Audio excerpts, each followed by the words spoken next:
Question 7वां देखते हैं एक बार। Value of pi up to 50 decimal places is given.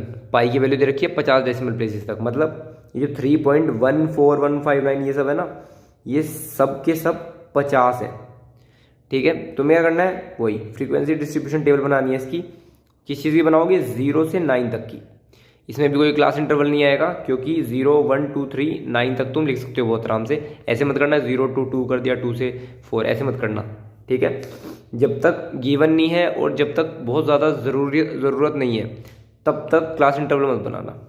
Simple करना है, 0 से लेकर 9 तक डिजिट लिखनी है। उसके बाद ये चेक कर लेना कि 0 कितनी बार आ रहा है, 1 कितनी बार आ रहा है, 2 कितनी बार आ रहा है। ठीक है, ऐसे कर करके 9 तक की 9 कितनी बार आ रहा है। मैंने इसका ये सॉल्यूशन कर लिया है मैंने इसका। ठीक है, ये देखो नीचे यहाँ पे यहाँ पे लिखे डिजिट्स और इधर है फ्रीक्वेंसी। ठीक है, 0 से लेकर 9 तक लिख रखी है। 0 2 बार आया है, 1 5 बार आया है, 2 5 बार आया है, ऐसे कर करके मैंने सब लिख लिया। इन सबको ऐड करके देख लोगे तो 50 आ जाएगा। इसका मतलब हमने जो ये फ्रीक्वेंसी टेबल बनाई है वो काफ़ी हद तक ठीक है। ओके, अब दूसरे क्वेश्चन पे आते हैं इसके।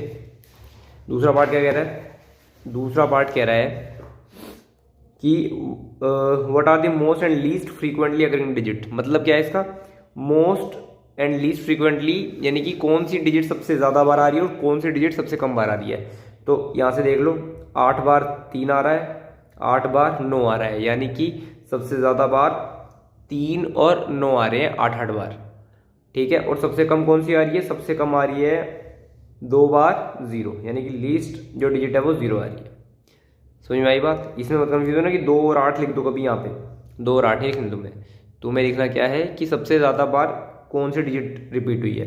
तो देख लो यहाँ पे सबसे ज़्यादा बार 8 बार 3 हुआ है और 8 बार ही 9 हुआ है, तो यानी कि 3 और 9 रिपीट हो गई। और सबसे कम बार यानी 2 बार कौन सी डिजिट है, 0, तो 0। सिंपल क्वेश्चन खत्म।